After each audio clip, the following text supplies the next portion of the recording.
सुप्रभातम सुप्रभातम सुप्रभातम। आज की ताजा खबर में आप सभी का बहुत बहुत बहुत स्वागत है। वर्ल्ड इकोनॉमी के साथ ही इस एपिसोड की शुरुआत आज हम यहाँ पे करने वाले हैं। बट वर्ल्ड इकोनॉमी में पहले फिर से एक बार यूएस की जो 10 ईयर जिसे कील्ड है उसके बारे में बात करेंगे। क्रूड ऑयल ओवरऑल कैसे दिखता है उसके बारे में बात करेंगे और बाकी वर्ल्ड मार्केट की न्यूज भी कवर करने की कोशिश करते हैं। So crude oil prices are between 82 to $83 per barrel. OPEC plus ये जो कंट्रीज है उन्होंने थोड़े से प्रोडक्शन कट्स लिए हैं और मतलब थोड़ा सा to stabilise the pricing of Brent crude oil. So 2.2 barrels per day के हिसाब से ये एक्शंस ये कट्स लिए गए हैं और इसमें ओपेक प्लस है, मतलब Russia and other oil producers are also involve in these cuts. So I think कहीं ना कहीं थोड़ा सा चीजें नॉर्मलाइज होती हुई दिख रही थी एंड उस हिसाब से एक्सपेक्टेशंस थे कि क्रूड ऑयल के prices will go down. But now they want to stabilise the economy again because their finances are majorly from the crude oil selling. So वहां पे उन्होंने थोड़े से प्रोडक्शन कट्स लिए हैं। देखते हैं, I think this seesaw battle between 75 to $85 पर बैरल ये चलती रहेगी। So I think but that's manageable, मतलब हमारी भी जो एवरेज मतलब ब्रेंट क्रूड के प्राइसेस लिए गए बजट में in this particular range only we have considered. So अगर इसी रेंज में ये सारी चीजें रहती है तो I don't think we will have any problem with that. The next news is regarding Nikkei 225 index. तो 40,000 का mark first time it's in its history this particular index has crossed. So finally मुझे ऐसा लगता है कि एक बहुत बड़ा एक लंबा दो दो से ढाई डिकेड का या 3 डिकेड का ये जो अंडर परफॉर्मेंस था या नॉन परफॉर्मेंस था इन this particular index, because there was no GDP growth, there was no inflation, and that's why there were no returns in the equity asset class in Japan. But finally the inflation has also come, interest rates, GDP growth भी थोड़ा बहुत दिख रहा है, inflation को की वजह से थोड़े से इंटरेस्ट रेट्स भी है। तो anyways I think these things will add up to the top lines and through that एक थोड़ा सा एंथुजियाज्म आ जाता है, एस्पिरेशन थोड़े से वैसे बढ़ जाते हैं overall. And that's how the consumption cycle turns around, और वही जापान में थोड़ा सा होता हुआ हमने देखा है। And that's why I think with the global funds inflows, even domestic जो इन्वेस्टर्स है, रिटेल इन्वेस्टर्स हो, इंस्टीट्यूशनल इन्वेस्टर्स हो, they have also started participating in a big way. And ऐसा माना जा रहा है कि 40,000 is a significant psychological level for this particular index, और यहाँ से थोड़ी सी चीजें और भी अच्छी हो सकती है। ऐसा मतलब these are the predictions also which have come over here. अब बात करते हैं दोस्तों एशिया में एक कंट्री है इंडोनेशिया, उसके बॉन्ड्स के बारे में। थोड़ा सा फेवर जो है वो बढ़ता हुआ दिख रहा है ग्लोबल फंड मैनेजर्स का टुवर्ड्स इंडोनेशियन बॉन्ड्स। तो ऐसा क्या रीजन है इसके पीछे का? एक तो जो इन्फ्लेशन एडजस्टेड इंटरेस्ट रेट है इंडोनेशिया में वो 3.25% का है, which is on a higher side compare to the other Asian economies. But nation का जो बजट डेफिसिट है that is at 12 year low. So overall economic activity point of view या economic management point of view से काफी अच्छा दिख रहा है ये finance. And that's why global investors को लगता है कि अगर फेडरल रिजर्व रेट कट लेता है तो उसका एक बहुत ही पॉजिटिव इंपैक्ट इंडोनेशिया के बॉन्ड्स पे भी होगा, यानी कि वहां पे भी यील्ड्स विल गो डाउन। आपने बजट डेफिसिट काफी अच्छी तरीके से मैनेज किया है एंड अगर इंटरेस्ट रेट्स यहां से कट हो जाते हैं तो ये जो रैली होगी बॉन्ड में वो काफी अच्छी हो सकती है, ऐसा ग्लोबल इन्वेस्टर्स का मानना है। And that's why they are allocating higher money towards Indonesian bonds. अब इंडियन इकोनॉमी के बारे में बात करते हैं दोस्तों। तो इंडियन इकोनॉमी में मूडीज ने इंडिया के जीडीपी के ग्रोथ फोरकास्ट को 2024 में बढ़ाया है and that growth is also quite significant. Earlier the projections were 6.1%, now the projections are 6.8%। 0.70% से ईयरली ग्रोथ एक्सपेक्टेशंस बढ़ाना, यानी कि हर एक क्वार्टर में ये नंबर काफी अच्छा हो सकता है ऐसा लग रहा है। और जो ग्रोथ हमने देखी है इन द क्वार्टर, दिसंबर का जो क्वार्टर था अभी एंड हुआ उसमें 8.4% की, और पूरे साल की जो फाइनेंशियल ईयर FY24 की ग्रोथ की एक्सपेक्टेशन है 7.6%। 3 क्वार्टर्स 8% के ऊपर है, और एक ओवरऑल ग्रोथ अगर 7.6% मानी जा रही है, यानी last quarter of this financial year, that is Jan to March 2024, ये क्वार्टर थोड़ा सा खराब रहेगा from the GDP growth point of view. But still, Moody's are expecting for the calendar year, the growth rate would be around 6.8%.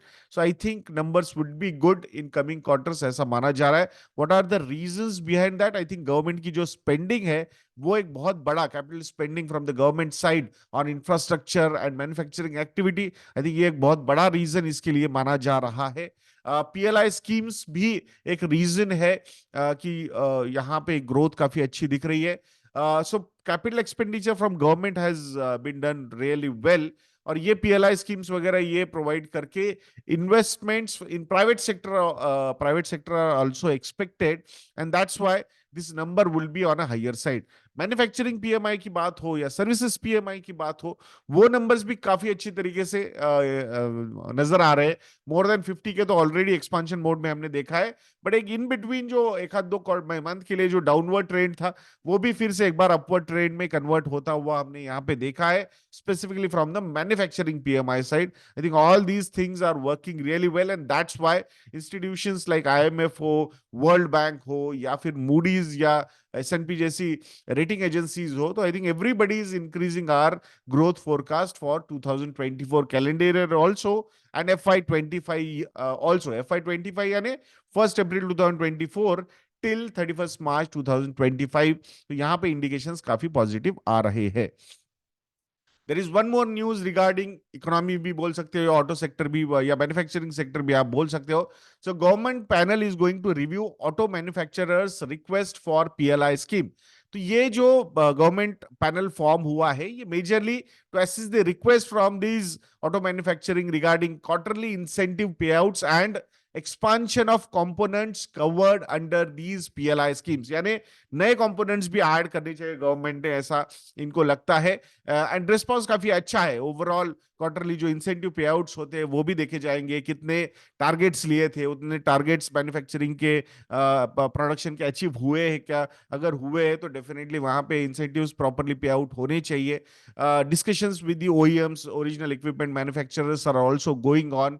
सो यहाँ PLI scheme और improve होने की भी स्कोप नजर आता है. सो ऑब्जेक्टिव तो वही है कि demand supply equation properly manage करके यहाँ पे डिस्कशंस फैसिलिटेट होने चाहिए, और फिर वो डिस्कशंस होने के बाद वो डिसीजंस लेने चाहिए to improve the more production, और मैन्युफैक्चरिंग और ज्यादा बढ़नी चाहिए.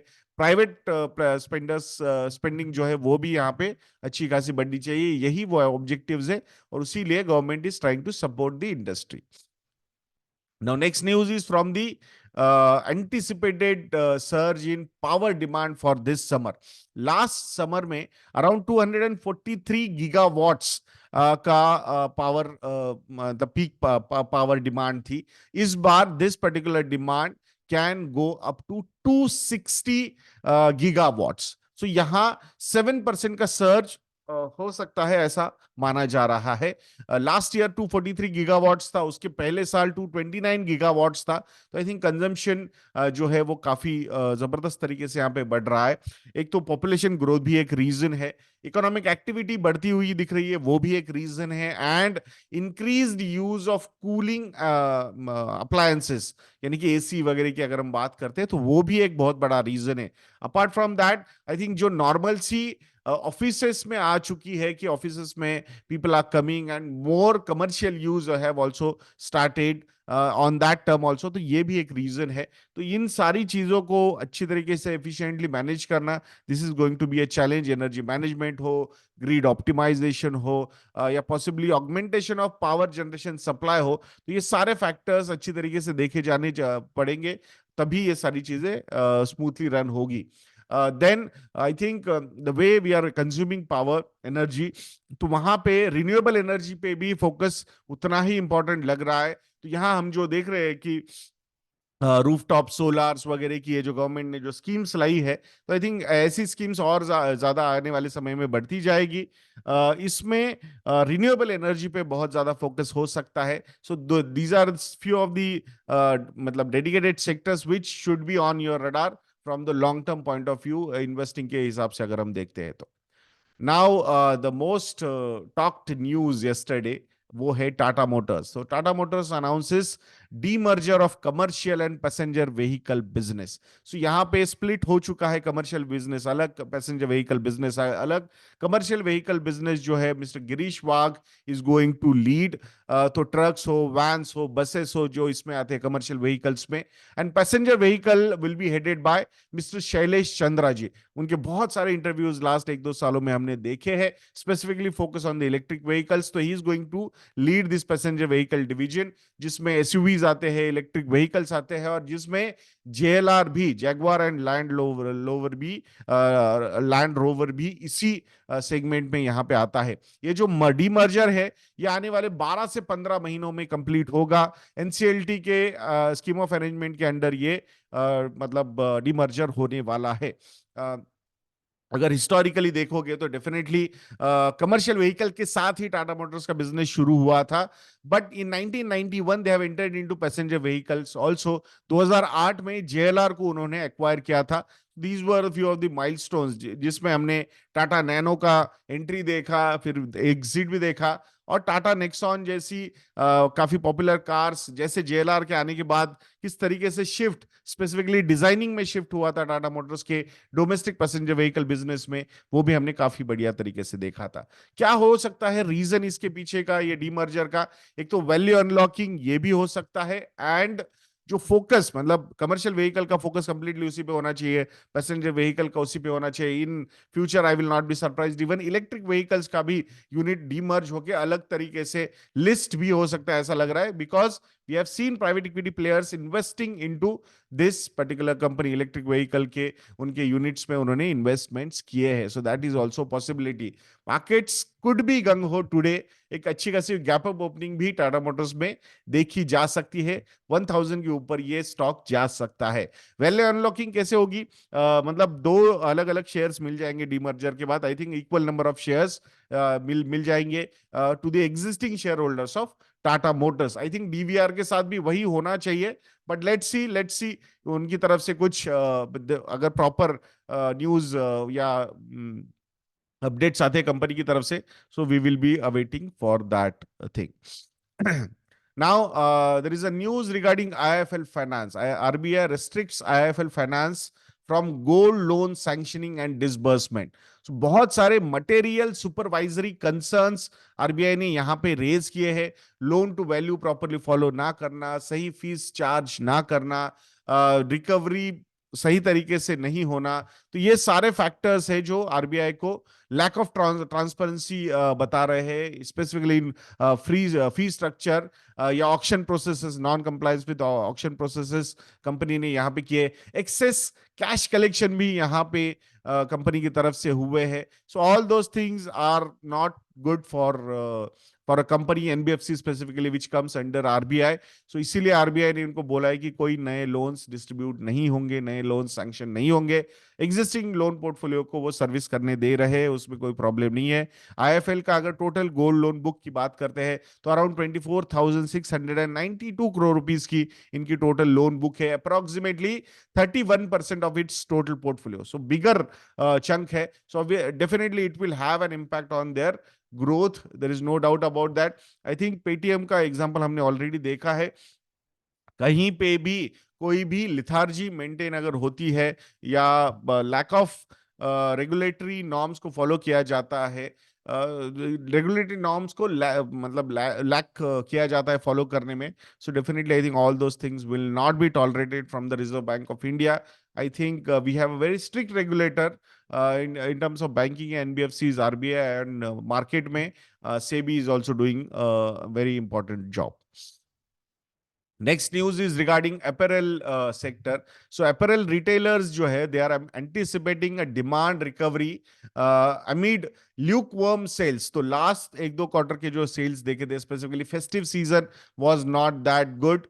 तो स्पेंडिंग काफी अच्छी दिख रही है ओवरऑल. अगर आप इकोनॉमी में स्पेंडिंग देखते हो तो वो काफी अच्छी है, but spending on apparels is decreasing. Apparels हो या फुटवेयर हो, we have already seen things are not looking that good for these industries.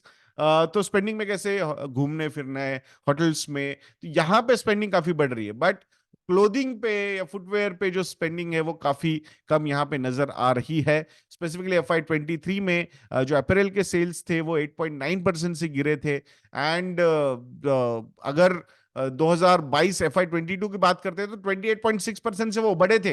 But FY21 was a low base year, तो उसके हिसाब से वो बढ़े थे। But now FY23 was down by 8.9%।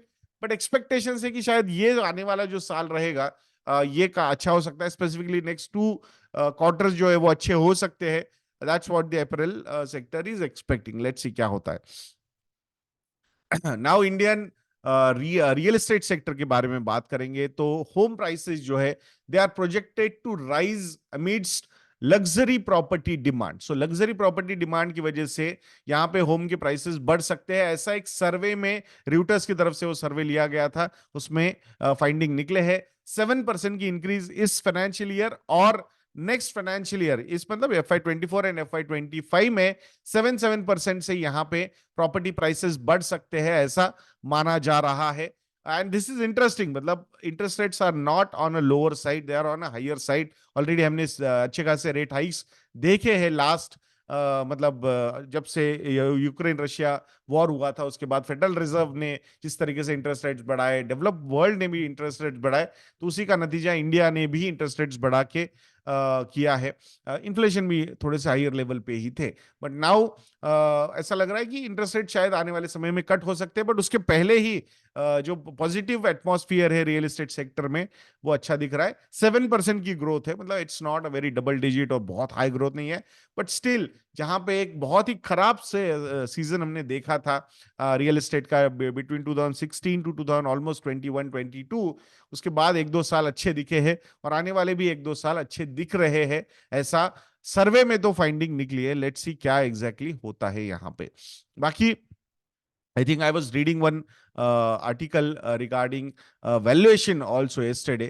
तो उसमें कुछ numbers जो है वो definitely I think we need to focus more on valuation perspective से. So Nifty mid cap हो, Nifty small cap हो 100, ये जो indices है इनका जो अगर historical price to book ratios देखे जाते हैं तो वहां पे 122% का मतलब अगर 100 का प्राइस टू बुक है एवरेज, तो अभी करंटली इट इज एट 122%, यानी 22% के प्रीमियम पे मिड कैप ट्रेड कर रहा है। Small cap is trading at 49% of historical price to book valuations and Nifty 50 is trading at 14% premium of Nifty price to book valuation. So definitely markets are not that cheap. So थोड़ा सा अगर specifically small cap side में आप देखोगे 49% का premium is too high. So you need to be cautious. Lump sum allocations towards small cap should be reconsidered. Staggered way of investing into small cap should not be a bad idea, but investment horizon long term के रखना बहुत ज्यादा जरूरी है। सो जो trailing returns देख रहे हैं उसको देख देख के लोग इन्वेस्ट कर रहे हैं, and that's why SEBI has also taken some steps to restrict flows towards small caps. So I hope you are getting the message from the regulator and overall industry also. आशा करता हूँ कि आपको ये वीडियो अच्छा लगा होगा। तो ऐसे वीडियोस के लिए चैनल पे बने रहिए, वीडियो को लाइक करना, शेयर करना और चैनल को सब्सक्राइब करना बिल्कुल मत भूलना। नेक्स्ट वीडियो में मिलते हैं। जय हिंद।